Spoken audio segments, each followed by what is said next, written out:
Hello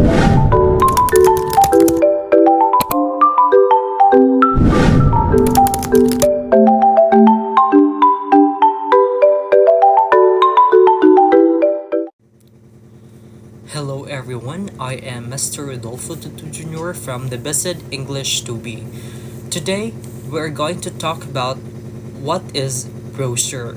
So, let's find out first, what is brochure? So, brochure is a small, usually folded document used to inform, educate, or persuade the reader. They are commonly used to promote organizations, products, or events. Brochure attract attention through eye-catching design. Brochure must contain clear, concise, and focused writing because they are so short. When writing and designing a brochure, incorporating the recommendations discussed below can contribute greatly to your document overall effect. So let's take an example in the campus journalism organization. So the campus journalism organization usually use or create brochure. Why? Because in the brochure they only include important events, especially in school or in said community.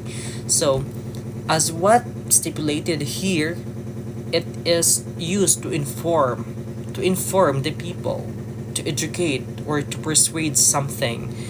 Brochure actually has a good or eye-catching design. So the brochure has actually good design, like for example in campus journalism, if you have time to visit in the SPO in Dumiga campus, so you can actually see there the brochure that is just stored in a big, what do you call this, a magazine storage. So you can see there that a brochure is just actually a thin type of folded document. So right now I'm going to introduce to you the different types of brochure. So first is the gatefold brochure, next is the trifold brochure, and the last one is the Z-fold brochure. So I don't actually have picture to attach above, so I want you to research the figure of these different types of brochure for you to be able to aware. So what are these types? Alright, so let's proceed to the ways as to how we can design our brochures. First is create plan. So creating plan is actually very important when you create something. It's very important that you make sure the target of especially your readers need. So you have to reconsider that I must tailor a design that is eye-catching or interesting to the readers, and I must also input contents that are aligned with their needs or desires. Next is choose your format. Format choices for your brochure printing including size, paper type, folding, and possibly decoding.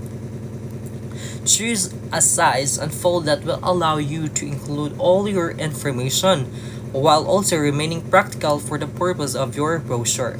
For instance, a big sheet is definitely more noticeable but may not be the practical for mailing purposes.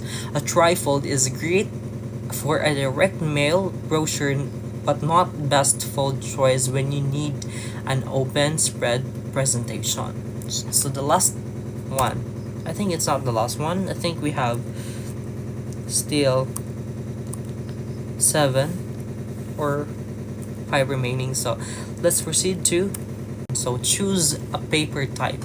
So choose a paper type that is durable yet foldable. Keep in mind that a heavier paper type makes your company seem more professional to clients. Some paper types can only handle a glossy coating, but others allow for a matte. Gloss makes your color and images more brilliant, while matte coating provides a softer look. So if available, choosing that one that matches that images you are creating. So it's very important to reconsider that I must choose a type of paper that is durable or that can withstand for a long period of time. Next is gather your content. So, the most important part of creating a brochure, which is the content. Write your copy in a consistent voice, use language that is easy to read, and create short sentences. So, it's very important that you are direct to the information that you want to persuade or to convey to your readers. So, it's very important that it is consistent but otherwise interesting. So your headline should be both interesting and informative so that readers want to find out more. Don't forget that all important call to action and contact information if in a noticeable yet appropriate location in your brochure.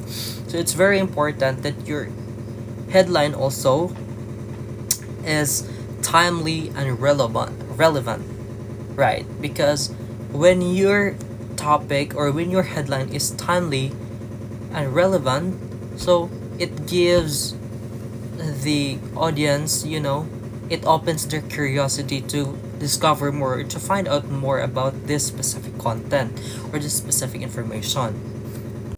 Next is use photographs. So graphics include artwork, your company, logo, chart, and graph. Make sure that all of your images are at 300 dpi for a crisp appearance when printed. So it's very important that you also include photographs, or shall we say pictures and images that reinforce your message. So it's very also important that you make sure that the photo or the image that you input in your brochure is highly relevant to the message that you wanted to convey to your audience. So next, layout and the content. So these are also important. Of course, different brochure formats differ in their layout, but there are some general layout tips to follow for any brochure type.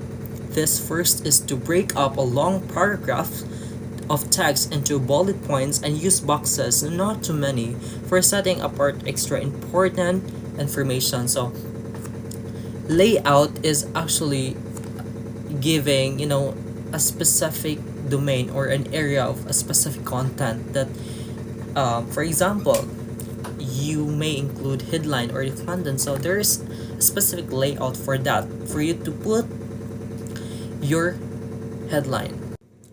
Next is send to print. To get professional results, so you need a professional printer.